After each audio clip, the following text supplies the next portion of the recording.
उपनिषद स्वाध्याय क्रम में केनोपनिषद के द्वितीय खंड का स्वाध्याय उपस्थित है शंकर भाष्य सहित। सबसे पहले शांति मंत्र का मिलकर के उच्चारण करेंगे और मंगलाचरण के 2 श्लोकों का, फिर द्वितीय खंड के मंत्रों में हम प्रवेश करेंगे।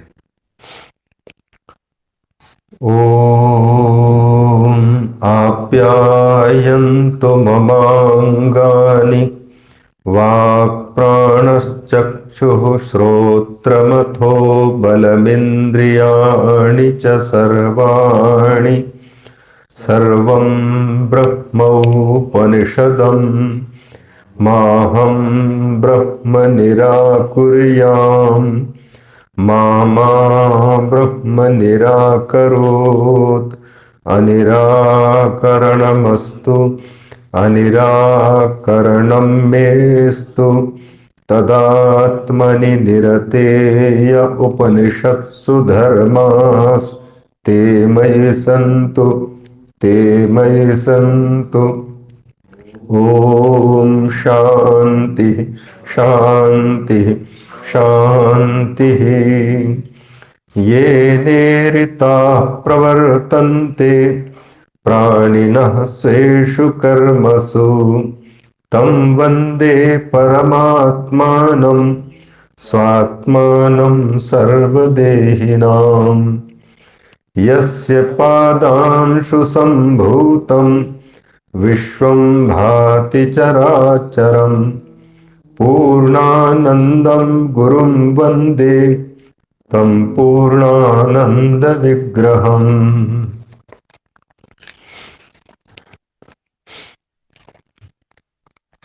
द्वितीय खंड के प्रथम मंत्र का उच्चारण करते हैं। यदि मन्यसे सुवेदेति दहरमेवापि नूनम् त्वं वेत्थ ब्रह्मणो रूपम् यदस्य त्वं यदस्य देवेषु अथ नु मीमांसमेव ते मन्ये विदितम्।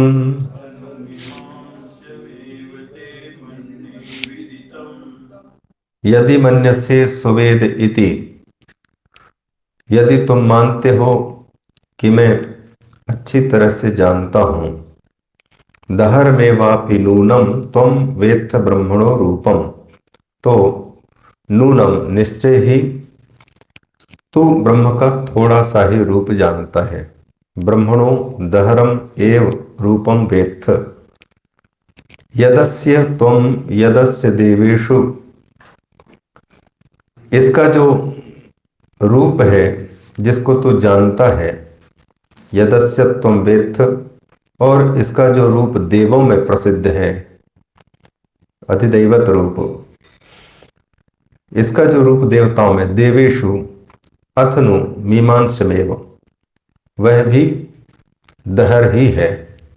देवताओं में जो रूप है वो, और जिसको तू जानता है वो, वह भी दहर ही है, अल्प ही है। अतः अथ नु मीमांसम एवते मन्ये विदितम, इसलिए मैं कहता हूं कि ब्रह्म मीमांसम एवते, ब्रह्म के विषय में तुमको और विचार करना चाहिए। इसमें इतना कहने के बाद ये विदितम शब्द शिष्य की ओर से उत्तर है, ऐसा अनुवादकों का और टीकाकारों का कथन है। विदितम, यह शिष्य ने, पहले जब आचार्य ने कहा कि तुम दहर को जानते हो, अगर तुम कहते हो कि मैं उसे अच्छी तरह जानता हूं, तो इस समय पर तुम उसके दहर रूप मतलब अल्प रूप को जान रहे हो, और ब्रह्म के तुम रूप को जो जान रहे हो वो, और देवों में जो रूप प्रसिद्ध है वो भी दहर ही है, अल्प ही है। अतः तू केवल उसी को जान रहा है। इसलिए मैं कहता हूं कि तुम्हारे लिए अभी भी मीमांसम एवं, अभी भी विचार करना चाहिए। इतना सुनने के बाद शिष्य एकांत में जाकर के गुरु उपदिष्ट मार्ग से उस पर मीमांसा की, चिंतन किया, विचार किया। विचार करने के बाद बहुत समय के बाद उसको यह मालूम हुआ, बोध हुआ कि जिसको हम जानते हैं, कहते हैं, वह ठीक नहीं है, बल्कि वह ज्ञेय नहीं है, अज्ञेय है, अवेद्य है, ऐसा उनको मालूम पड़ा। इसलिए उसकी अभिव्यक्ति करते हैं विदितम, कहते हैं कि मैं ब्रह्म को जान गया, विदितम। तो ये जान गया किस समय हो रहा है? जब वो इंद्रियों से परे है और उसको इंद्रियों से जाना नहीं जा सकता, ऐसा अनुभव हुआ, तब उसको वास्तविक जानना हुआ। विदितम, इसके द्वारा उसको अभिव्यक्त किया गया है। इसकी भूमिका देखे थे हम लोग कल परसों, और मंत्र के अंशों में यदि मन्य से सुवेदेति दहर में वापि नूनम, इनमें से यदि मन्य से सुवेद इति, इसकी व्याख्या चल रही थी, इनकी व्याख्या है। और आगे दहर में वापी की व्याख्या आएगी, जिसमें यह बताया यदि मन्य से मतलब यदि तुम ऐसा मानते हो कि ब्रह्म को हम अच्छी तरह से जानते हैं, तो ऐसा क्यों कहता है यदि कह करके? तो आचार्य कहते हैं क्योंकि ऐसा होता है, कोई उसको समझ लेता है और समझ करके कहता है कि मैं समझ लिया, और कुछ लोग नहीं जानते हैं, जाने बिना भी कई लोग समझ गया कह देते हैं। इसलिए ये परीक्षा लेने के लिए कह दिया। तो कहते कदाचित यथा श्रुतम दुर्विज्ञेयम अपि क्षीण दोषा संवेधा कश्चित प्रतिपद्यते, क्योंकि कोई ऐसा व्यक्ति है जिसके दोष नहीं है, अंतःकरण शुद्ध है, तो वो जल्दी ही किसी तत्व को समझ भी लेता है, और कोई लोग नहीं भी समझते। इसलिए आशंका पूर्वक पूछा कि अगर तुम यदि कह करके, और देखा भी गया है जो श्रुति में इंद्र और विरोचन की कथा को संक्षेप में यहाँ पर दिया कि विरोचन को भी उपदेश किया प्रजापति ने और इंद्र को भी उपदेश किया, यह एशो क्षिणी पुरुषो दृश्यते कह करके। तो उनमें विरोचन पहली बार में ही समझ गया, यह मान करके वह आचार्य उपासना बंद करके चला गया। और दूसरा इंद्र जो था वो 4 बार कहने पर चौथी बारी में वो समझा। एक ने अपने स्वभाव के दोष को बिना दूर किए ही स्वभाव दोष वशात उसने मान लिया कि हम जान गए, बोध हमको हो गया। और दूसरे इंद्र थे, वो इतना गूढ़ विषय सुविज्ञेय नहीं हो सकता जो दुर्ज्ञेय है, इसलिए आचार्य का कथन इतने सहज ही हम समझ गए हैं ऐसा कहना उचित नहीं है। अतः हम जो समझे हैं वो गलत भी हो सकता है। अतः उसने द्वितीय बार तृतीय बार के कहने के बाद भी नहीं समझ करके चौथी बार में उसको समझ में ब्रह्म के स्वरूप को समझ पाया हो, ऐसा ये छांदोग्य की श्रुति में आई है। लोक में भी उसी प्रकार से देखा जाता है, ये तो श्रुति की बात हुई। लोक में भी देखा जाता है कि एक ही गुरु से अध्ययन करने वाले बहुत से छात्र होते हैं। उनमें से कोई ऐसे छात्र भी होते हैं जो अच्छी तरह से गुरु के समझाए हुए को समझ लेते हैं, और कुछ लोग ठीक से नहीं समझते हैं, कुछ लोग उल्टा समझ लेते हैं, और कुछ लोग तो समझते ही नहीं हैं। जिसको यहाँ कहा था लोके भी एक अस्मात् गुरो हो शृण्वताम कश्चित यथावत प्रतिपद्यते कश्चित अयथावत। यहाँ पर अयथावत होना चाहिए, तो फिर ना बीच में कहीं होना चाहिए, कल भी स्मरण किए, क्योंकि एक ही बात हो रही है। कश्चित यथावत प्रतिपद्यते कश्चित यथावत, तो यथावत पहले भी आ गया, फिर यथावत प्रतिपद्यते दोबारा उक्ति, हाँ, तो ना होना चाहिए, या तो फिर जो है कश्चित दयथावत होगा, कश्चित अयथावत। कश्चित विपरीतम, कोई उल्टा समझ लेता है, और कश्चित न प्रतिपद्यते, कोई समझता ही नहीं है। जब लोक में ऐसा देखा जा रहा है, जो लोक में जितने व्यवहार की चीजें हैं उनको समझना तो आसान हो जाता है, आसानी से समझ में आने वाली वस्तुओं को भी समझने में चार प्रकार की समझ देखने में आ रही है। कोई समझता है ठीक से, कोई ठीक से नहीं समझता, कोई विपरीत समझता है और कोई समझता ही नहीं है। तो फिर जो आत्म तत्व लौकिक वस्तुओं की भांति नहीं है, दुर्विज्ञेय है, जिसको समझना बड़ा कठिन है, इंद्रिय के जहां प्रवेश नहीं है, अनिंद्रिय विषय है वो। इंद्रिय के विषयों को भी हम समझते हैं तो कुछ का कुछ समझ जाते हैं। तो फिर जो अनिंद्रिय विषय होगा, इसी को यहां कहा था कि किम वक्तव्यम अतीन्द्रियम। अतीन्द्रिय, अतीन्द्रिय मतलब इंद्रिय की सीमा को लांघा हुआ जो विषय होगा, आत्म तत्व जहां पर इंद्रिय के पहुंच ही नहीं है। इंद्रिय बाद में उत्पन्न है और पहले समाप्त है। जैसे सुषुप्ति अवस्था की बात हम देखें तो गाढ़ नींद में हम जब गए हैं तो गाढ़ नींद की अवस्था में ही पहले से हम विद्यमान हैं, गाढ़ नींद अवस्था में ही हैं और इंद्रियां गायब हैं। मन, बुद्धि, चित्त, अहंकार सबके सब कारण शरीर में, अज्ञान शरीर में लीन है, उनकी सत्ता नहीं है। और प्रातःकाल जब जागरण होता है, बुद्धि पहले जागती है, महत्तत्व, और उसके द्वारा फिर जो है सारा अहंकार होता है, मैं हूं, इस प्रकार से बोध होता है। इसके बाद फिर विशेषण जागते हैं, मतलब मैं स्त्री हूं, मैं पुरुष हूं, ये बोध होता है। इसके बाद ये करूंगा, वो करूंगा, ये सारी सृष्टि प्रारंभ हो जाती है। तो ये इंद्रिय और इंद्रियों को बल देने वाले अंतःकरण, मन, बुद्धि, चित्त, अहंकार, ये हमसे बाद में प्रकट हो रहे हैं।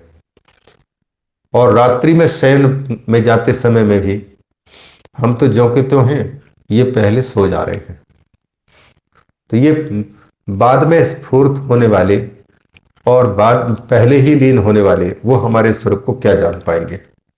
मैं पहले से हूं, अभी हूं और बाद में भी हूं। इन सृष्टि के इंद्रिय समूह संघात के आविर्भूत होने के पहले भी मैं हूं और इनके आविर्भूत दशा में भी मैं हूं, और ये काम नहीं कर रहे हैं, लुप्त है, उस समय में भी मैं हूं।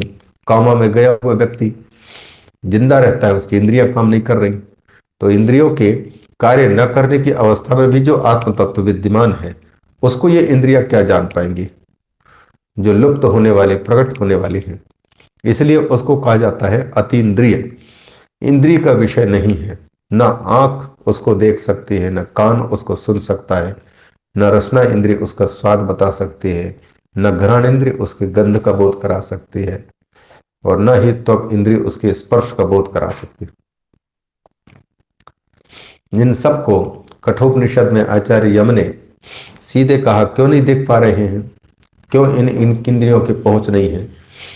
बोले इन सबको अंतर की ओर मुड़ने वाले न बना करके बनाने वाले ने बहिर्मुख बनाया है। अतः बाह्य वस्तुओं का ही बहिरिंद्रिय, 5 कर्मेंद्रिय और 5 ज्ञानेंद्रिय, ये बाहर के विषय का ही बोध करा सकते हैं, अंतर को नहीं बोध करा सकते। तो पर अंतर को अनुभव कराने के लिए अंतर इंद्रिय, अंतःकरण है। तो बोले वो भी जड़ है, वो भी तो लुप्त हो जाता है और प्रकट होता है। तो जो जिसमें लुप्त हो रहा है और प्रकट हो रहा है, उस अधिष्ठान तत्व को वो कैसे समझ पाएगा, वो नहीं समझ सकेगा। जो प्रतिमान सर्प है, वह सर्प रस्सी को कैसे समझ सकता है, ये मेरा स्वरूप है, ये मेरा स्वरूप है, अथवा मैं इससे अलग हूं, इस प्रकार से उसको प्रतीति नहीं होगी, क्योंकि उससे अलग वो हो नहीं सकता।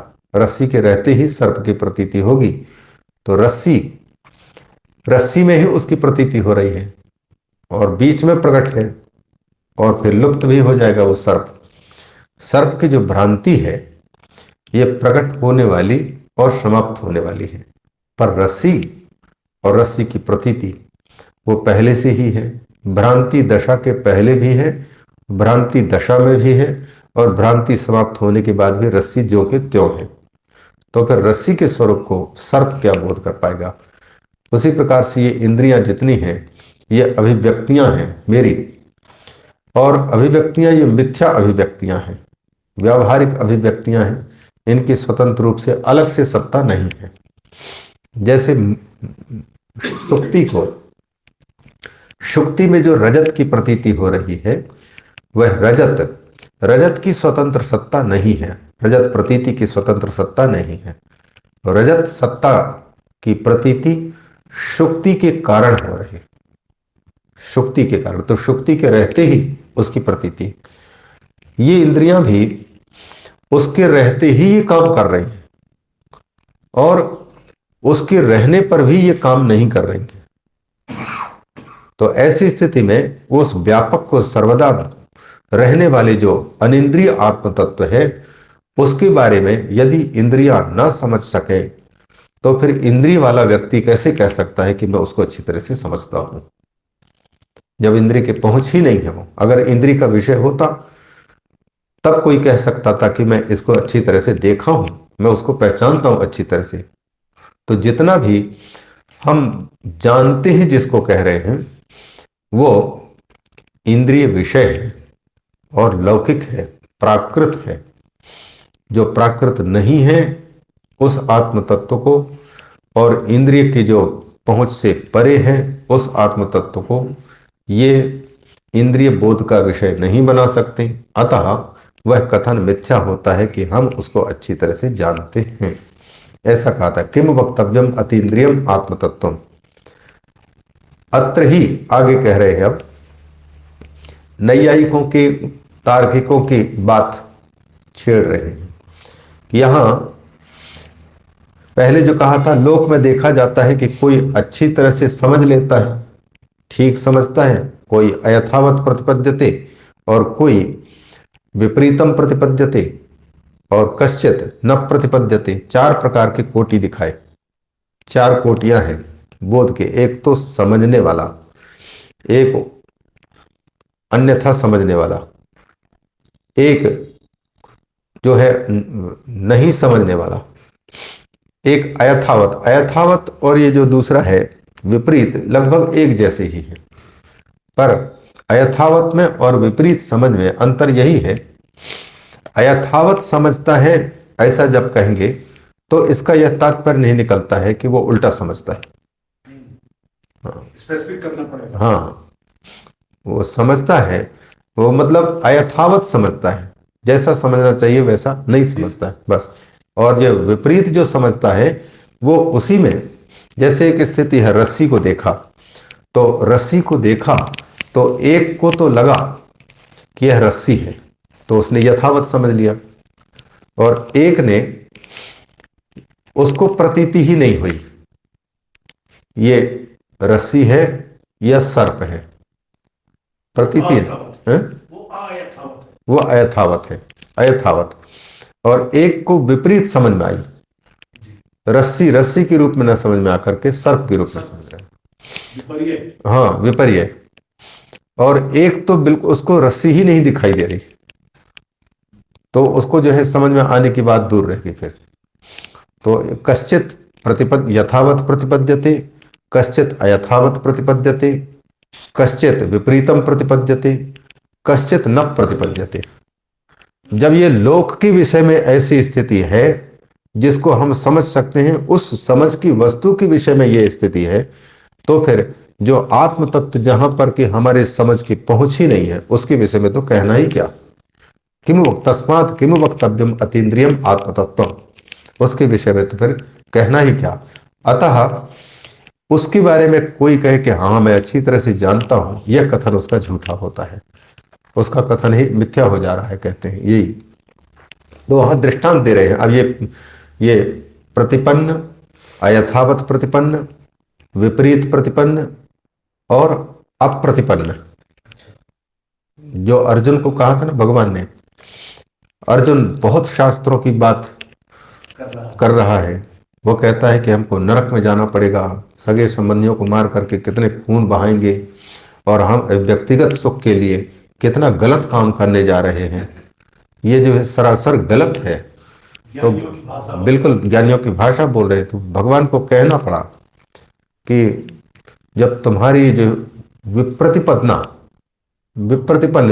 प्रतिपन्न हो तो जैसे हाँ उल्टे समझ रहे हो, तुमको जो हम बोल रहे हैं कि युद्ध करना तुम्हारा क्षत्रिय धर्म है और यही तुम्हारे लिए हितकारी है, और इसको तुम घोर कर्म पाप कर्म समझ करके अहोबत महत पापम कर तुम व्यवसिता वयम जो तुम समझ रहे हो, मैं कहता हूं कि तुम युद्ध नहीं करोगे वो पाप होगा।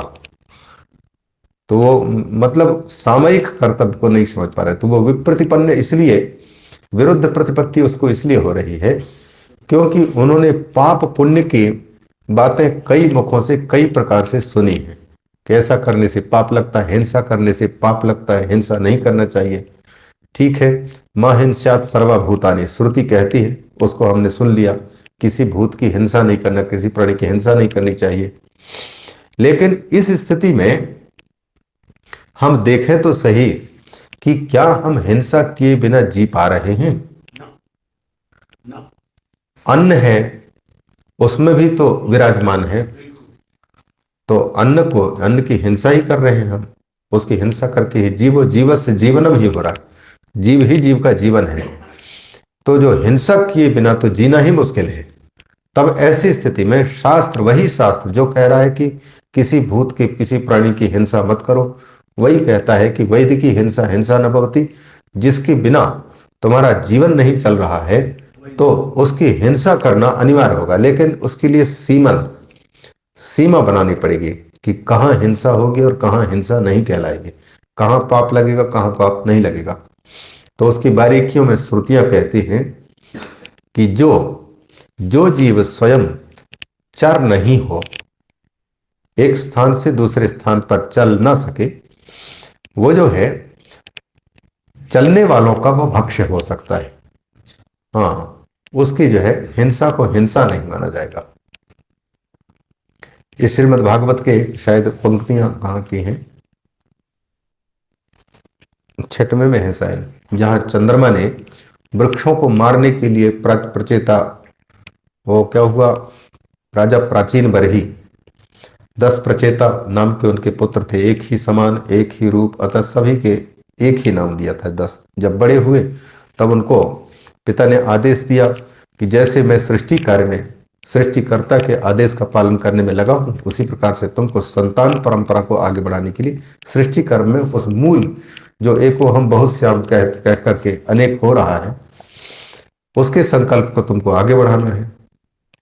जैसे तुम 10 प्राप्त हुए हो उसी प्रकार से तुम और भी 10 प्राप्त करो, मतलब एक ही में अनेक हो जाऊं, इस संकल्प को आगे बढ़ाओ परमात्मा के।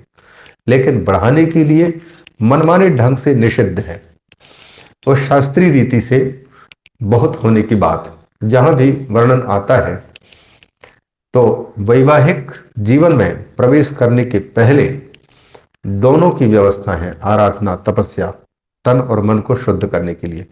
इसलिए उनको वैवाहिक जीवन के पहले तपस्या करनी पड़ी है, तन को शुद्ध करना है, खून को शुद्ध करना है, और मन को शुद्ध करना उपासना के द्वारा। खान पान में संयम बरतेंगे तो खून की शुद्धि होगी।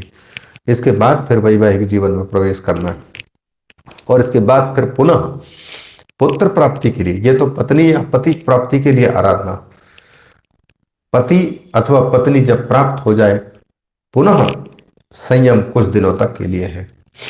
दोनों साथ में अब आराधना करते हैं संतति की प्राप्ति के लिए, कि हमें अच्छे संतान की प्राप्ति हो।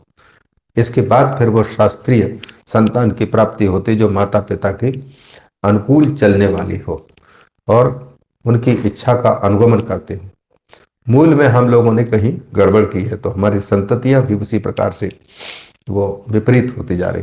तो भागवत में जहां कहीं भी वैवाहिक जीवन में प्रवेश की बात आई है, उसके पहले चाहे प्रचेता हो, चाहे दक्ष हो, चाहे फिर ये कर्दम ऋषि हो, 10-10 हजार तक तपस्या करते हैं पहले, तब उनके यहाँ पर भगवान स्वयं प्रकट होने को आ जाते हैं। तो प्रचेता पश्चिम भारत की ओर नारायण सरोवर में स्नान किए, और नारायण सरोवर नहीं, सौभरी ऋषि जहाँ तपस्या किए समुद्र के तट पर तपस्या करते रहे, समुद्र में डूब करके बहुत वर्षों तक। तो भगवान प्रकट हुए, उनको प्रजा के कार्य, प्रजा वृद्धि के कार्य में लगाते हुए। जैसे ब्रह्मा जी को भगवान चतुश्लोकी का उपदेश करते हैं, वैसे ही वहां भी इन प्रचेताओं को ये उपदेश करते हैं।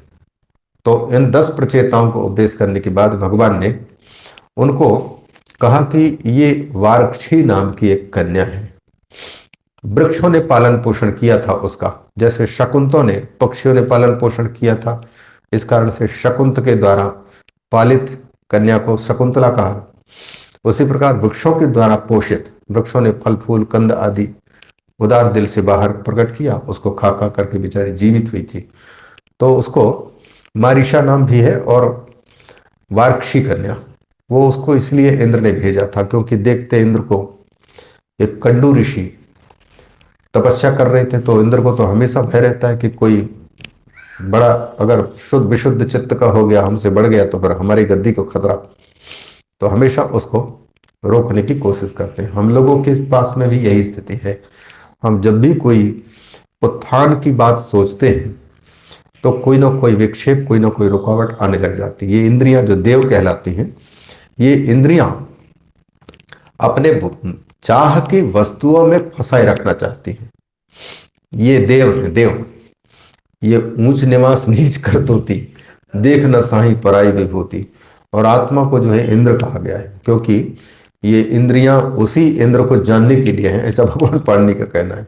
इंद्र सृष्टम इंद्र दत्तम, और ऐसा करके लंबा सूत्र है। मतलब इंद्र को जानने के लिए, कैसे जानने के लिए भी, ये इंद्रियां काम कर रही हैं, उसी से तो उसका अनुमान हो रहा है कि वो नहीं तो अपने आप में जड़ है, इनका काम करना कैसे सिद्ध होगा। तो ये उसके अनुमापक है, अनुमान अंदाज लगाने वाले। तो इसलिए इनको इंद्र के अनुमापक होने के कारण, इंद्र के बोधक होने के कारण, और इंद्र के द्वारा ही सृष्ट है, मतलब उस आत्म तत्व में ही इनकी प्रतीति हो रही, इसलिए इनको इंद्रिय कहा गया, ऐसा भगवान पाणिनि का कथन है। तो वो कौन सी बात कह रहे थे? कंडू ऋषि का, हाँ, कंडू ऋषि। इंद्र ने कंडू ऋषि की तपस्या को रुकवाने के लिए प्रमलोचा नाम के अप्सरा को भेजा था। उस अप्सरा से उस कंडू ऋषि के ये कन्या जो हुई थी, उस कन्या को छोड़कर, इंद्र का तो काम था कि उसको बस विघ्न करवाना था, वो काम बना करके चली गई प्रमलोचा, और ये जंगल में ही वैसे रही, पड़ी रही। तो इसको वृक्षों ने पालन पोषण किया था। उसी को भगवान ने कहा कि इसको तुम स्वीकार कर लो, दसों को कहा। तो ऐसा कहकर के भगवान अंतर्हित तो हो गए थे। बाद में फिर उस कन्या के साथ में 10 प्रचेताओं का ये पुत्र हुआ, जिसको प्राचेतस दक्ष के नाम से जाना गया। ये 2 बात आई है तब, एक तो चतुर्थ स्कंद के आखिरी 30वें 29वें अध्याय में, और इसी को आगे बढ़ाते हुए फिर 6वें स्कंद के 4थे अध्याय से शुरू किया है। परीक्षित ने पूछ लिया है कि आपने प्रचेताओं की बात बताई थी कि उन्होंने समुद्र में तपस्या की और बाहर निकले, और भगवान की कृपा से जो जिस कन्या की प्राप्ति हुई उससे सृष्टि बढ़ी कहा, तो उसका मैं विस्तार सुनना चाहता हूँ। तो दोबारा सुनाने के उद्देश्य से उन्होंने कहा है।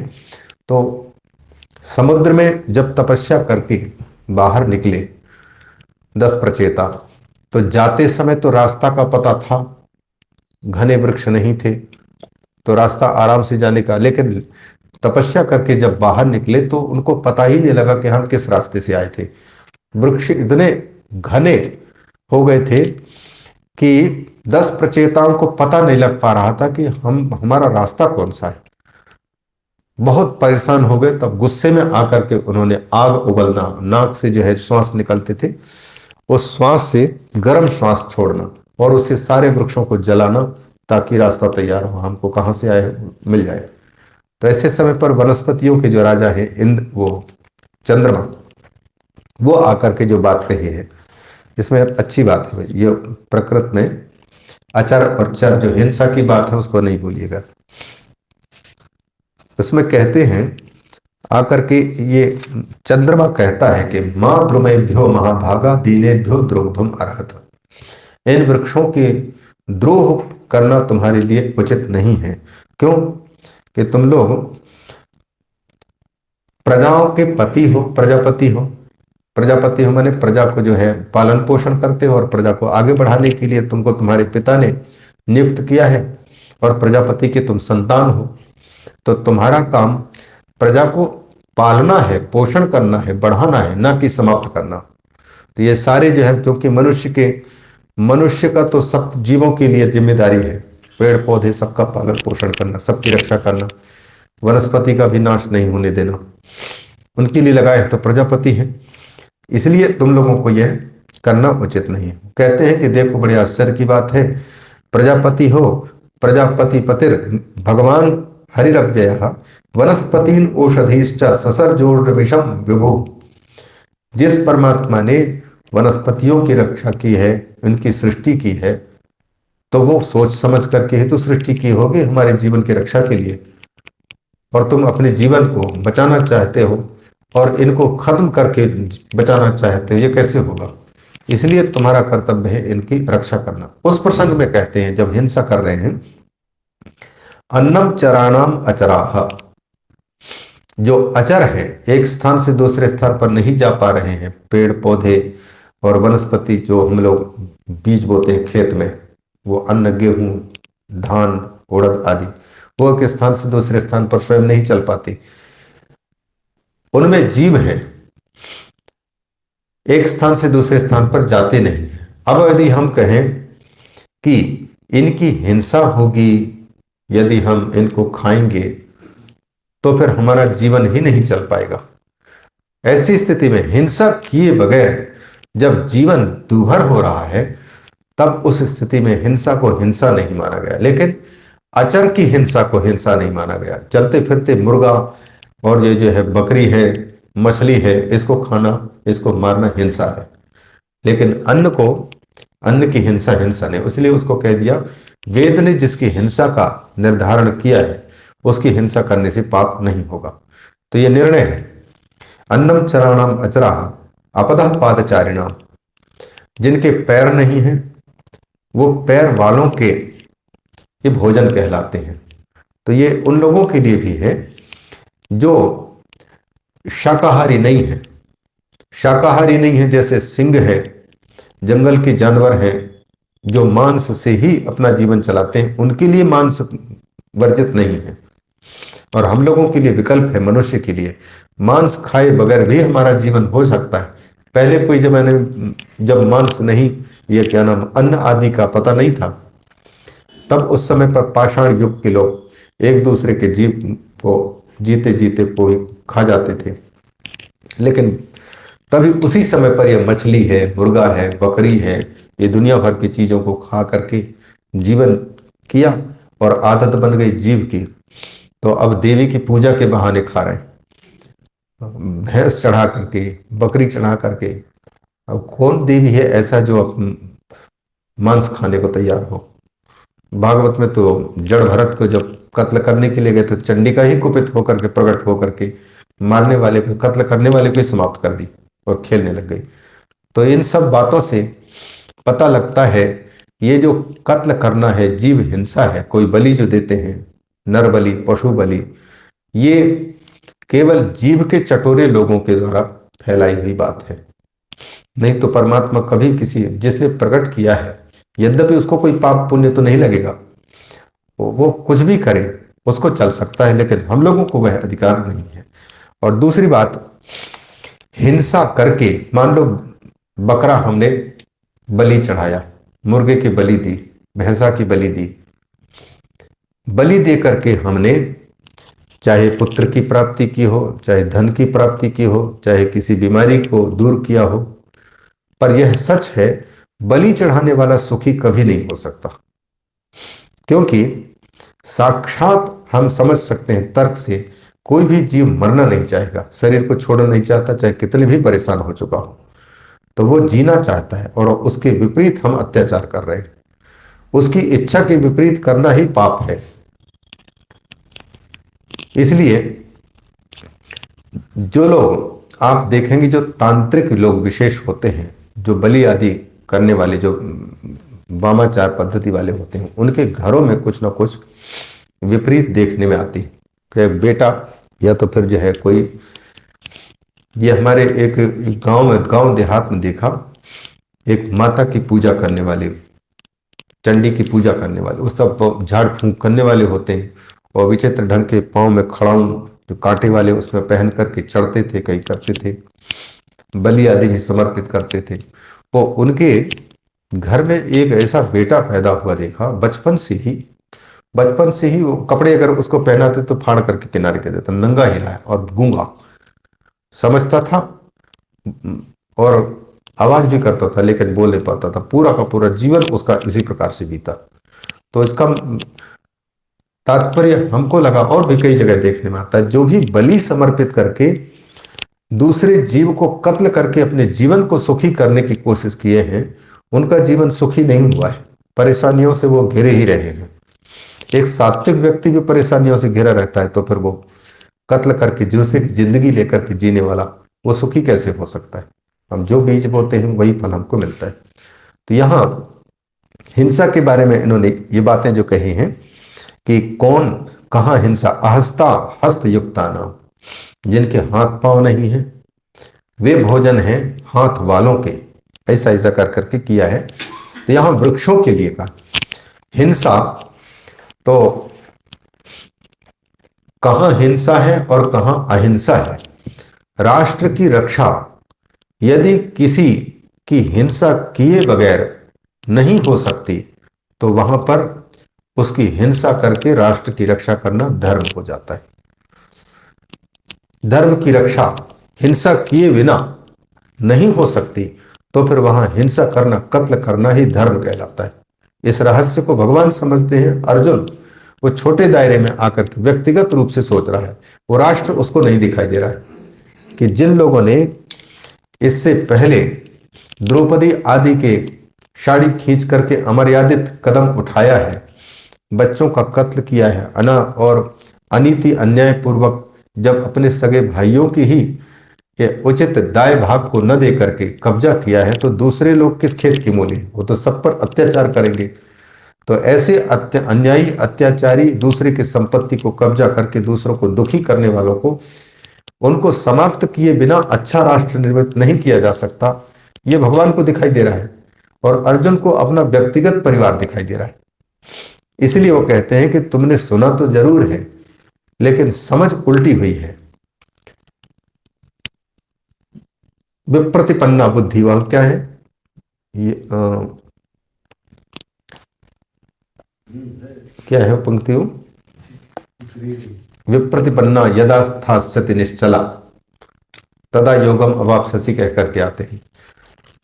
विप्रतिपन्ना ते बुद्धि यदा स्थास्यति निश्चला, जब तुम्हारी बुद्धि जो विप्रतिपत्ति है, उल्टी समझ है, वो उल्टी समझ जब दूर होगी, बुद्धि जब स्थिर होगी, तब तुम समझ पाओगे कि धर्म क्या है, अधर्म क्या है, कर्तव्य क्या है, अकर्तव्य क्या है, पाप क्या है, पुण्य क्या है। इसलिए जब तक तुम पूरी तरह से समझ नहीं पा रहे हो, ऐसी स्थिति में मार्ग निर्देशक जैसा कह रहा है वैसा करो। तस्मात् उत्तिष्ठ कौन्तेय युद्धाय कृत निश्चय, इसको उठो। तो ये विप्रतिपत्ति, वैसे ही यहां आत्मा के विषय में, आत्म तत्व के विषय में तार्किकों का, नैयायिकों का ये उल्टी समझ हुई है।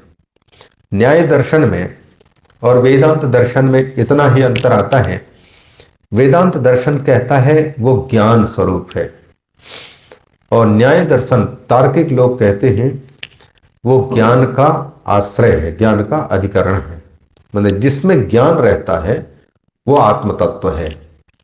और वेदांत कहता है ज्ञान जिसमें रहता है वो आत्म तत्व नहीं बल्कि ज्ञान ही आत्म तत्व है। जो चित है, जानकारी है, ये ज्ञान ही उसका स्वरूप है। जो चेतना है सारे विश्व में व्यापक फैली हुई है, कहीं भी ये चेतना व्याप्त है, वह चित ही, वह ज्ञान ही, और वह ज्ञान जिसमें ज्ञाता और ज्ञेय नाम की अलग प्रतीति नहीं है, केवल ज्ञान रूप ही है। अब उसी ज्ञान में हमने ज्ञाता की कल्पना कर ली है, ज्ञेय की कल्पना कर ली है। जो आत्म तत्व है ज्ञान रूप, उसी में हमने जानने वाले के रूप में भी उसको व्यवहार कर दिया, या जानने की वस्तु है ऐसा भी कह दिया। लेकिन उसमें दो नहीं, एक ही है। और वो कह रहे हैं, तार्किकों का कहना है कि ज्ञानाधिकरणम आत्मा, ज्ञान का अधिकरण आत्मा, मतलब ज्ञान जो है गुण है और वो गुणी है। वेदांत कहता है कि न उसमें कोई गुण है न वो गुणी है। गुणी है मतलब निर्गुण है, गुण रहित है, कोई भी गुण उसमें संस्पृष्ट हो ही नहीं सकते, विशुद्ध है वो, शुद्ध हो से बुद्ध हो सी वाला। तो इसी को यहाँ पर कहना चाहते हैं कि जैसे तार्किक लोग लौकिक विषय में जैसे 4 प्रकार की कोटि है, कोई समझता है, कोई नहीं, यथावत नहीं समझता, कोई विपरीत समझता है, कोई बिल्कुल ही नहीं समझता। तो यहां ऐसा इसलिए दृष्टांत देते हैं क्योंकि कुछ लोगों ने ऐसी भूल की है जो विपरीत समझे हैं, उल्टे समझे हैं, अयथावत प्रतिपन्ना अथवा विपरीतम प्रतिपन्ना। कहते हैं अत्र ही विप्रतिपन्ना सदसदवादिनः तार्किकाः सर्वे। जितने तार्किक हैं वो सब के सब तर्क करने वाले नैयायिक लोग जो सद और असदवादी हैं, कार्य और कारणवादी हैं। मतलब एक जन्मता है, एक जन्म देता है, एक कार्य है, एक कारण है। तो ऐसा कहने पर 2 चीजें होनी चाहिए, जगत को उत्पन्न करने वाला और जगत, एक कारण और एक कार्य। जबकि अद्वैत वेदांत में यह बात आ रही है कि वो अतीन्द्रिय है और उसके अतिरिक्त दूसरी चीज नहीं है। एक रस्सी है और उस रस्सी के अतिरिक्त दूसरे सर्प नाम की कोई चीज नहीं है। जो सर्प की प्रतीति हो रही है दूसरी, वह केवल रस्सी की प्रतीति है। रस्सी ही सर्प के रूप में विवर्त है। 2 वाद हैं, एक तो परिणामवाद और एक विवर्तवाद। परिणाम में कोई चीज बदलती है तो वहां कार्य कारण की कल्पना की जा सकती है। जैसे दूध है, दूध का दही के रूप में बदलाव, तो हम ये कह सकते हैं दही का कारण दूध है, ऐसा कह सकते हैं, दूध दही के रूप में बदला है। लेकिन इस परिणामवाद की भांति अगर हम ब्रह्म को माने, परमात्मा को माने, तत्व को माने कि वही इस रूप में परिणत है, तो उसमें विकारित्व तो आ रहा है, विकार हो गया। फिर जैसे दूध विकृत होकर के दही बना, तो क्या वो परमात्मा आत्म तत्व जिसको शुद्ध कहते हैं, निर्विकार कहते हैं, तब तो फिर उसमें विकारता आ गई, विकारी। इसलिए उसको ये परिणाम जहां पर माना गया है वो या तो माया में या तो फिर प्रकृति में उसकी कल्पना की गई है। प्रकृति नाम की अथवा माया नाम की कोई चीज है, क्योंकि ये सारे के सारे विकृत दिखाई दे रहे, तो ये विकृति को समझने के लिए, परिणाम को समझने के लिए माया, अज्ञान, प्रकृति आदि की कल्पना की गई है। वस्तुतः दूसरे तत्व है नहीं। तो इसलिए अद्वैत वेदांती विवर्त का आश्रय लेता है। विवर्त का मतलब है 2 अर्थ होते हैं। एक तो विपरीत तया वर्तनम, जैसा है वैसा ना होकर के विपरीत बर्ताव करना। जैसे रस्सी है, रस्सी अपने रूप से बर्ताव नहीं कर रही है, ये रस्सी सर्प के रूप में बर्ताव वहां हो रहा है। तो सर्प को, जो प्रतीयमान सर्प है, प्रतीति में आने वाला सर्प है, उसको कहेंगे रस्सी का विवर्त, रस्सी का विवर्त। उसी प्रकार से यह संपूर्ण जगत जितने भी व्यवहार में आने वाला है, वो कहते हैं कि उसका मूल वस्तु अधिष्ठान का यह विवर्त है। मतलब वही सर्प के रूप में रस्सी प्रतीत जैसे होती है, उसी प्रकार से ये जगत के रूप में उसकी प्रतीति हो रही है। यहां कुछ जन्मा नहीं है और न कोई जन्म देने वाला है। ये विवर्त के अंतर्गत। दूसरा एक अर्थ विवर्त का ये हुआ, माने विरुद्ध तया वर्तनम। और एक विवर्त का एक अर्थ होता है विविध तया वर्तनम। विविध, वी का मतलब विविध, अनेक। जैसे गीता के 10वें अध्याय विभूति योग, उसमें एक टीकाकार हैं, व्याख्याकार बहुत अच्छे, श्रृंगेरी मठ के शंकरानंद सरस्वती, उन्होंने गीता तात्पर्य बोधिनी नाम की टीका लिखी। तो विभूति योग में विभूति शब्द की व्याख्या करते हुए दोनों को लेते हैं। वी का अर्थ करते हैं विरुद्ध रूप में और वी का करते हैं विविध रूप में। जो जितनी विभूतियां हैं, गंगा, समुद्र, ये जितने जो जो गिनाए हैं भगवान ने जिन जिन विभूतियों को, उनको कहा कि ये विरुद्धतया वर्तनम अथवा ये विविधतया वर्ताव हो रहा है। जो एक तत्व है, एक तत्व का अनेक रूपों में बर्ताव हो रहा है। वस्तुतः नेह नानास्ति किंचन, नाना तो नहीं है, अनेक नहीं है, लेकिन अनेक की प्रतीति हो रही है। नमः समस्त भूतानाम आदि भूताय भूवृते अनेक रूप रूपाय, अनेक रूप ही उसके रूप है जिसके कोई रूप नहीं है। ऐसा कह देते हैं, जिसका कोई रूप नहीं है उसके ही ये नाना रूप है। तो ये जिसका रूप नहीं है उसके नाना रूप कैसे होंगे? इसका मतलब है अरूप की ये प्रतीति है रूप के रूप में, स्वरूप में। ये नाम और रूप, इसलिए इसको झूठा कह देते हैं और जगत कह देते हैं, नाम रूपात्मकम जगत। ये आज सवेरे सवेरे 6वें स्कंद के आखिरी में पुनसवन व्रत 18वें और 19वें में एक बच्ची पढ़ती है, तो उसमें एक अच्छी बात बताई। पुनसवन व्रत में लक्ष्मी नारायण की पूजा की बात, तो वहां लक्ष्मी नारायण की स्तुति के प्रसंग में आया कि लक्ष्मी जी को कहा कि लक्ष्मी नाम रूपात्मक है और यह सारे जगत को अपने बस में करके खेल खेल रही है, लेकिन ये सब आपकी उपस्थिति में, आपकी सत्ता पाकर के ही ये सारा नाम रूपात्मक जगत के रूप में खेल खेल रही है करके ऐसा बताया। मूल तो मतलब दो चीजों को, नाम रूपात्मक जगत के रूप में लक्ष्मी जी को प्रतिपादित करते हुए और उसके सत्ता स्फूर्ति देने वाले के रूप में नारायण की स्तुति की गई। वहां बड़ी अच्छी पंक्ति थी, पहली बार देखा उसको। तो वो यहाँ वेदांत मीमांसा नहीं, परिभाषा, वेदांत परिभाषा में क्या तो है वो, अस्ति भाति प्रियम, अस्ति भाति और प्रिय, ये तीन चीजों को तो ब्रह्म का रूप बताया। अस्ति माने सत और भाति मतलब चित और प्रियम मतलब आनंद। तो ये जो सत चित आनंद ये ब्रह्म के रूप है, तीन रूप। और उसके विपरीत नाम रूपम, ये माया को कहा, उसकी शक्ति जो माया है उसके रूप में प्रकट किया। तो ये नाम और रूप उसी सत चित आनंद में कल्पित है, प्रतीयमान है। इसलिए इसकी स्वतंत्र सत्ता अद्वैत वेदांत पे स्वीकृत नहीं है, लेकिन बोध कराने के लिए, प्रतीति को हटाने के लिए उसकी कल्पना करना आवश्यक है। जब शरीर है तभी तो शरीर की मृत्यु होगी। तो पहले जो है वो है अध्यारोप और इसके बाद फिर उसका अपवाद। ये जो पूरा जगत है अध्यारोपित है, इसलिए अध्यारोपित है कि इसको अपवाद करने के, हटाने के बाद में इसके मूल में कौन बैठा है उसकी पहचान हो जाए। उसकी पहचान के लिए ये जो है अध्यारोप करना जरूरी है। अध्यारोप, इसलिए अध्यारोप अपवाद न्याय से उसका बोध कराना जा रहा है।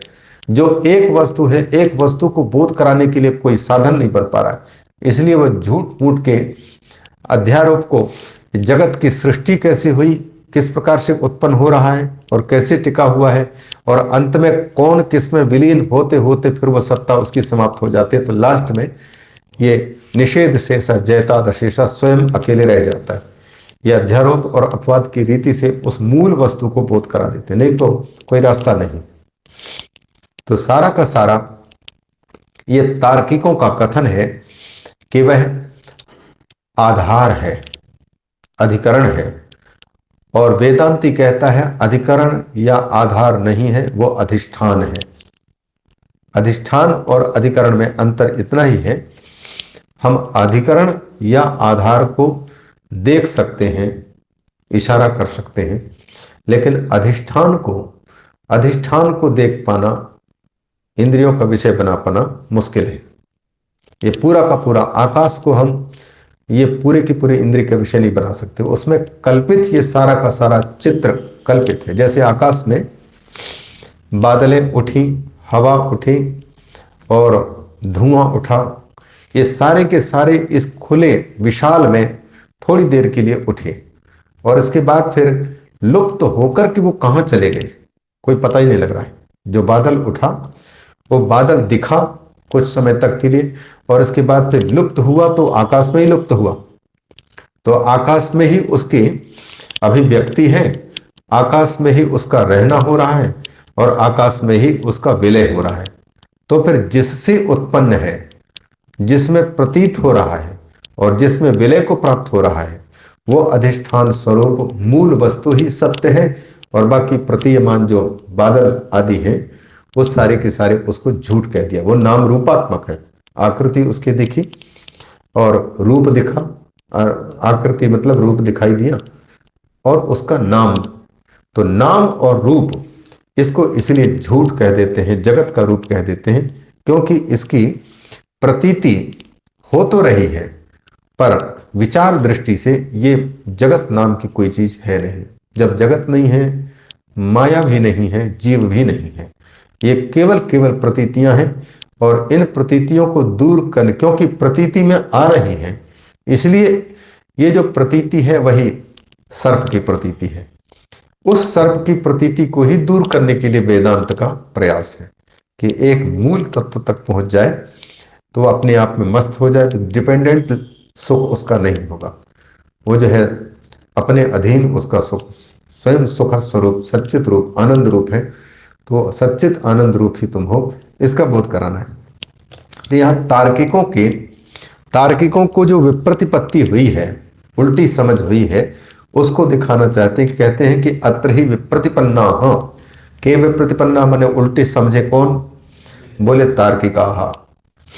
कौन? सत और असदवादी। सदसदवादी माने कार्य कारणवादी, ये तार्किक लोग सत कोई वस्तु है और एक नहीं है, इस प्रकार के उनका डिटेल में नहीं जाएंगे। ये सर्वे तार्किका विप्रतिपन्ना, जैसे वहां पे विप्रतिपन्न, तो वहां सुनने वाला भी गुरु के आचार्य के मुख से जब सुना कि तुम ब्रह्म हो, ऐसा प्रतीति करा दिया उसको, तो प्रतीति कराने के बाद में सही प्रतीति हुई है उसकी कि उल्टी प्रतीति हुई है कि कुछ और भी हुई है, हाँ अयथावत प्रतिपत्ति हुई है। इन सबको बताने के लिए यहाँ पर सुवेदेति यदि मन्य से सुवेदेति, ऐसा उसके व्याख्या कर रहे हैं। उसको यह मानना गलत है, और अगर मानते हो तो तुम पूरी तरह नहीं जान पा रहे हो, बिल्कुल उसके अल्प भाग को जान करके तुम कह रहे हो कि मैं उसे अच्छी तरह से जानता हूं, क्योंकि अल्प ही अच्छी तरह से जाना जा सकता है, भूमा को अच्छी तरह से जाना नहीं जा सकता। उसको जो है दुर्विज्ञेय बताया गया है, अज्ञेय बताया गया है। अनुभूति स्वरूप, वो स्वरूप जब है अकेला, तो फिर वहां अनुभविता और अनुभूति का विषय ये दूसरा नहीं है, तो फिर वो कैसे कह सकता है कि मैं उसको जानता हूं? वो स्वयं को अनुभव मात्र करता है। तार्किकाः सर्वे तस्मात् विदितं ब्रह्म इति सुनिश्चितोक्तम अपि विषम प्रतिपत्तित्वात्। इसलिए ये जो ब्रह्म को अच्छी तरह से जान लिया गया है, सुनिश्चितोक्तम अपि, ये निश्चित रूप से कहा हुआ भी ये विषम प्रतिपत्ति है, माने उल्टी समझ है, विपरीत विप्रतिपत्ति है। विप्रतिपत्ति होने के कारण यदि मन्य से इत्यादि साशंकम वचनम युक्तम एवं आचार्य से, इसलिए आचार्य का यह शंका पूर्वक कथन करना कि तुम मानते हो कि हम जानते हैं, तो यह कथन तुम्हारा झूठ है, तुम दब्र को ही अल्प को ही जानते हो, ऐसा जो अगर यहाँ मंत्र में आचार्य कह रहे हैं तो यह ठीक ही कथन है, गलत कथन नहीं है। ये प्रश्न उठाता पहले कि जब कोई समझ लिया है तो समझ करके अगर कहता है कि मैं उसको अच्छी तरह से जानता हूं, तो ये तो इष्ट ही होना चाहिए था, इसमें क्या गड़बड़ किया? तो उस प्रश्न का उत्तर इतना लंबा दिया है, जो पहले जो आया था भूमिका के समय पर, वो कहा था कि ननु इष्टैव, ये 59 में दिया था पदभाष्य में, क्या कहा था कि ननु इष्टैव सुवेदाहम इति निश्चिता प्रतिपत्ति। ये तो इष्ट ही है कि मैं अच्छी तरह से, अगर जानने वाला कह रहा है कि मैं अच्छी तरह से जानता हूं, तो इसमें गड़बड़ क्या किया उसने? तो उसको समझाने के लिए ये पूरी की पूरी विस्तार से कथन किया कि उसका बोध उचित है, लेकिन मैं उसे अच्छी तरह जानता हूं, ये कथन उस विषय में गलत है, उतना अंश में। तो ये दहरम। अब देखिए दूसरा आ गया मंत्र का भाग, ये यदि मन्य से सुवेदेति, इतने तक की व्याख्या हो गई। अब दहरम एवापि नूनम की व्याख्या कर रहे हैं आगे। दहरम का मतलब अल्पम एव, दहर मतलब छोटा। वैसे एक दहर विद्या वगैरह है, ये दहर का मतलब यहाँ पर दो शब्द हैं, कहीं कहीं दभ्र भी आता है और कहीं कहीं दहर शब्द भी है। इसके शायद दिया भी है मूल मंत्र के, उसमें टिप्पणी में दिया है दभ्रम एव, ऐसा भी पाठ है ऐसा करके दहरम एव का।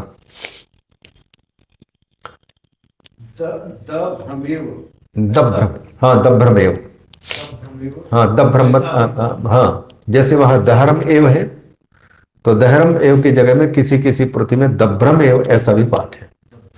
हाँ किसी कुछ में पाठ है। दभ्र का मतलब अल्प, इसकी विपरीत अदभ्र होता है। श्रीमद् भागवत में जब ये प्रथम स्कंद के तृतीय अध्याय में भगवान के अवतारों की जहां चर्चा की गई है, और पंचम अध्याय में वहीं नारद जी और व्यास जी का जो संवाद हुआ है, यहाँ ये पद आया है अदभ्रम करके। अन्य अन्य जगह भी आया है पर हमको यहाँ का स्मरण है। तो वहां व्यास जी को कहा कि तुम अदभ्र बुद्धि हो। अदभ्र बुद्धि हो मतलब दभ्र बुद्धि तुम्हारी नहीं है, छोटी बुद्धि नहीं है, तुम वो विशाल व्यापक दृष्टि वाले हो जिसको लोग कह सकते हैं कि नमोस्तुते व्यास विशाल बुद्धि विशाल बुद्धि वाले हो। तुम जरा एक बार मुड़ करके अंदर मुड़ करके देखो तो नारद जी भी भगवान के अवतार, व्यास जी भी, उनको कहते तुम देखो तो सही अंदर में, तुम साक्षात भगवान के अवतार हो, क्या नहीं कर सकते। तो ऐसा उनको बताया है, क्योंकि मतलब जो उनको ये जीव भाव में आकर के ऐसा लग रहा था कि मैंने दुनिया को सुखी करने के लिए बहुत कोशिश की, वेदों का विभाजन भी करके यज्ञ करवाना भी शुरू कर दिया, नहीं समझ पा रहे हैं शास्त्रों की बातें, यह समझ करके पुराणों की रचना की, और उसको भी बारीकी से जो लोग उच्च कोटि के विद्वान हैं, जिनकी बुद्धि परिष्कृत है, उनकी भी ब्रह्मसूत्र जैसे बारीकी में पहुंचने की विद्या भी दी। और फिर भी लोगों को अगर ऐसा लगता है कि ये वेद है और ये बड़े बड़े शास्त्र हैं, इनमें तो कुछ लोगों को ही अधिकार है, सबको नहीं है, क्योंकि स्त्री शूद्र द्विजबंधु नाम त्रयी न श्रुति गोचरा, तो ये सबको कैसे बोध होगा। यह विचार करके महाभारत जो पंचम वेद कहलाता है उसमें सबको अधिकार है, उसको पढ़े। ये सारी की सारी कोशिश वेदव्यास जी की इसलिए हुई कि लोग समझे और समझ करके ठीक जीवन जिए और शास्त्रीय कर्म करते हुए वो पवित्र हो सके। वेदों के विभाजन के पहले में वेदों का विभाजन क्यों किया, उसका उत्तर देते हुए सूत जी ने वहां लिखा है कि वो चातुर्होत्रम कर्म शुद्धम प्रजानाम वीक्ष वैदिकम व्यदधात यज्ञ संतत्यै वेदमेकम चतुर्विधम।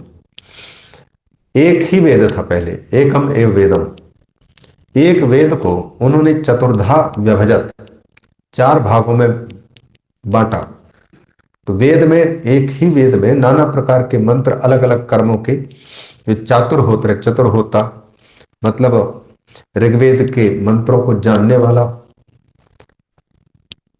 उसी प्रकार से सामवेद के मंत्रों को जानने वाला और ऋग्वेद के मंत्रों को जानने वाला, अथर्ववेद के मंत्रों को, इनको क्रमशः ऋग्वेद का जो आचार्य होता है उसको होता कहा जाता है, और जो यजुर्वेद का जो ज्ञाता होता है और उसका कर्म कराता है उसको अध्वर्यु बोलते हैं, और सामवेद का जो गायन करता है और सामवेद को के अनुसार कर्म कराता है उसको उद्गाता नाम दिया गया है, और अथर्ववेद के जो जानकार है उसको ब्रह्मा नाम से दिया है। इन चारों को चतुर्होता बोलते हैं, चार होता। इनका जो कर्म होता है उसको चातुर्होत्र कर्म कहते हैं। यज्ञ में बड़ा जब यज्ञ होता है तो इन चारों की उपस्थिति होती है, अध्वर्यु भी, होता भी, उद्गाता भी और ब्रह्म भी होता है। ये बारी बारी से किसी का प्रैश कर्म होता है, माने प्रेरणा, और फिर दूसरा उसके इशारे पर कर्म करता है। तो यज्ञ संपन्न होता है उस यज्ञ को फिर चातुर्होत्र कर्म कहते हैं, माने 4 होताओं के द्वारा संपन्न कर्म। यह कर्म है चित्त को शुद्ध करने वाला। गीता में जिसको भगवान ने कहा कि यज्ञो दानम तपस्चैव पावनानि मनीषिणाम, पवित्र करने वाला। तो वेदव्यास जी ने इन तीनों में से यज्ञ की प्रक्रिया को, यज्ञ को समझाने के लिए ही उन्होंने एक ही वेद को 4 अलग अलग मंत्रों को छांट करके अलग अलग उन्होंने कर दिया, इसलिए उनको वेद व्यास कहा गया। चातुर्होत्रम कर्म शुद्धम प्रजानाम वीक्ष वैदिकम। भगवान वेद व्यास जी ने देखा वैदिक कर्म ही, वेद में बताए हुए कर्म ही एकमात्र प्रजा को, मनुष्य को शुद्ध करने वाला है।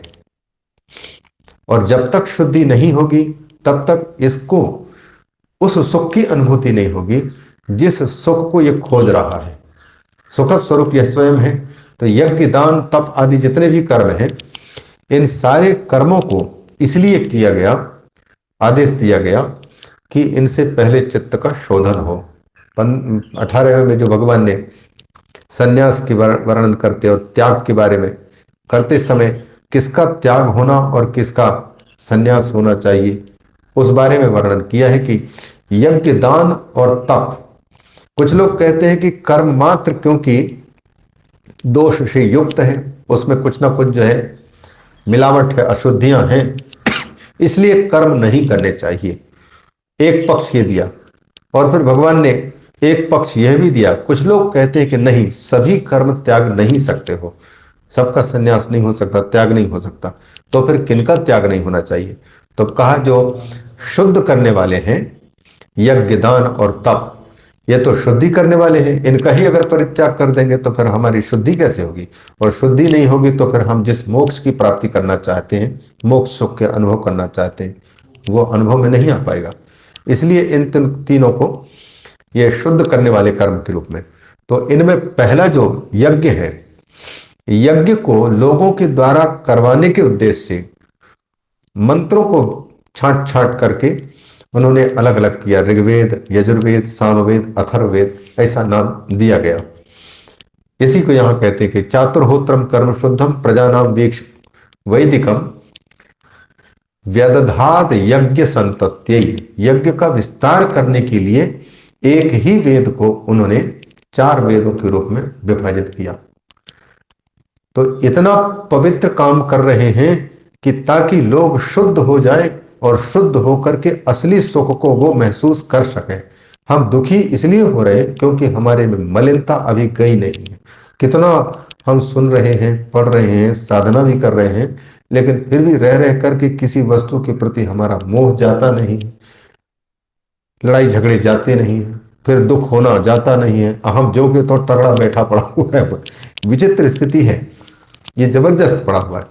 तो वेद व्यास जी ये जानते हैं कि जब तक इनको शुद्धि नहीं मिलेगी तब तक जो है इनको सही ढंग से सुखी नहीं किया जा सकता। तो सबको सुखी करने के लिए ही उन्होंने वेदों का कर्म बताया।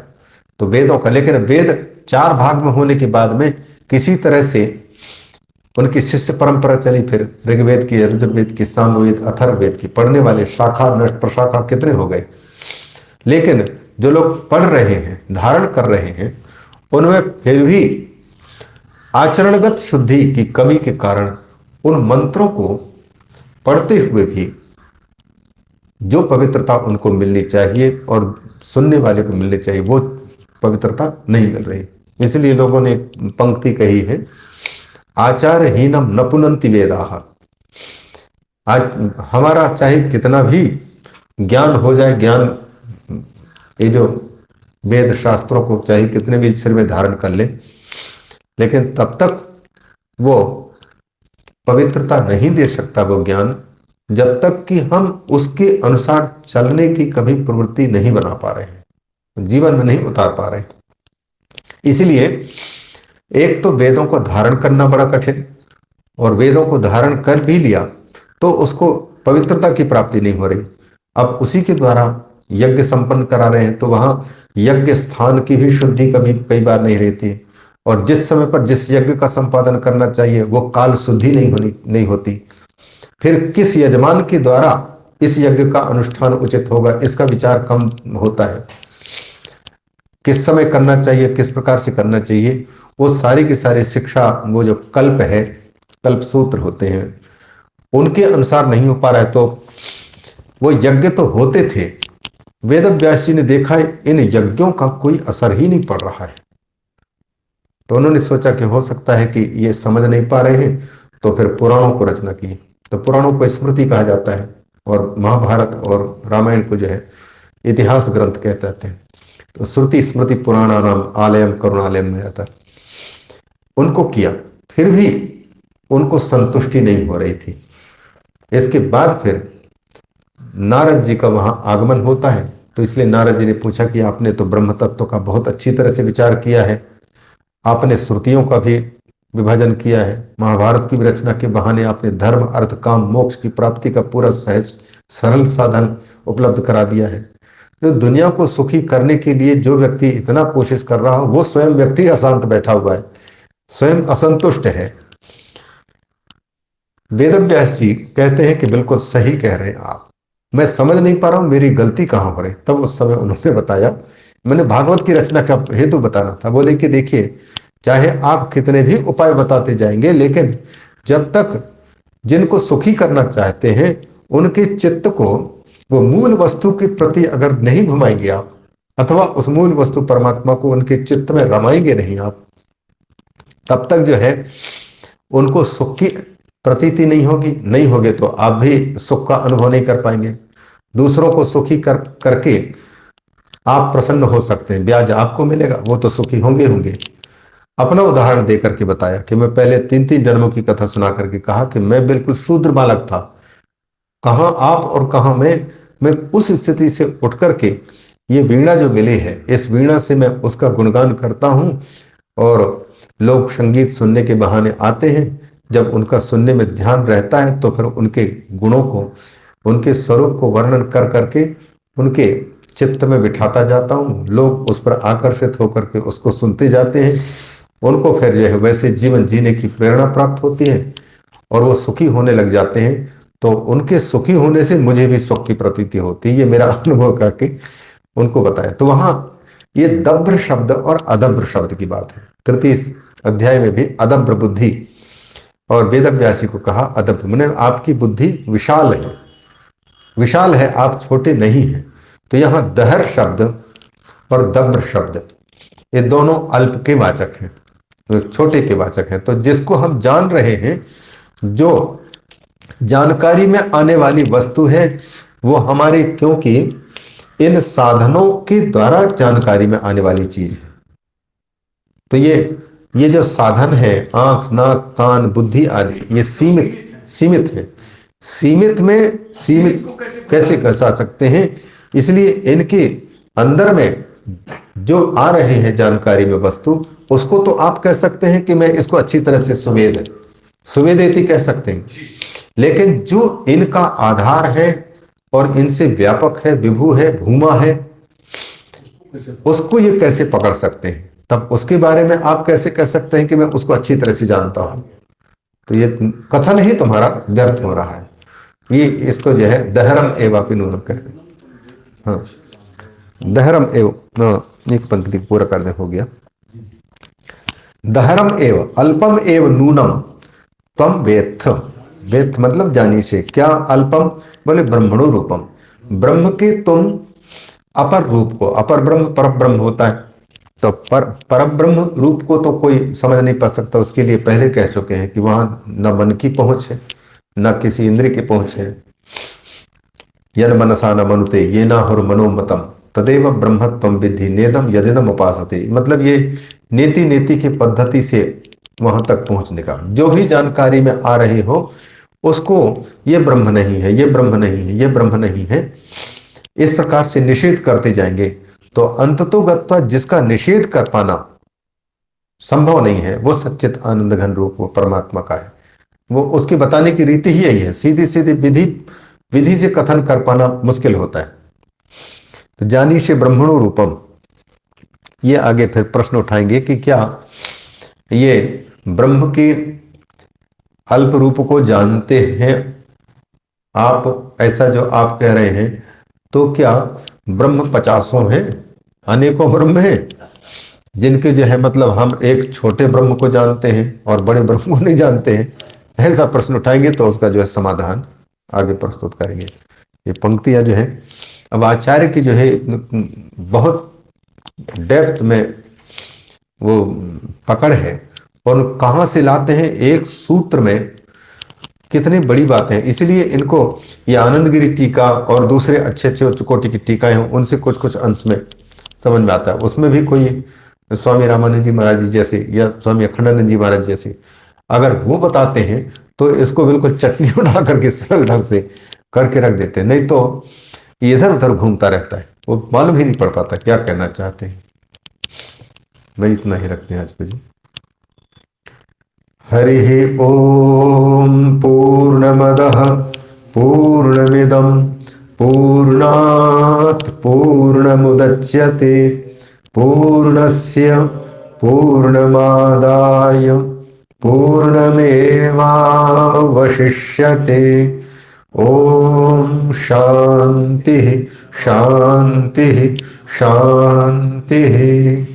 शंकरं शंकराचार्यं केशवं बादरायणं सूत्रभाष्य कृतौ वन्दे भगवन्तौ पुनः पुनः। ईश्वरो गुरुरात्मेति मूर्तिभेद विभागिने व्योमवद्व्याप्तदेहाय दक्षिणामूर्तये नमः। ओम शांति शांति शांति। श्री दक्षिणामूर्तीश्वर भगवान की जय। श्री सद्गुरुदेव भगवान की जय। सब संतों की जय, सब भक्तों की जय। ओम नमः पार्वती पतये हर हर महादेव।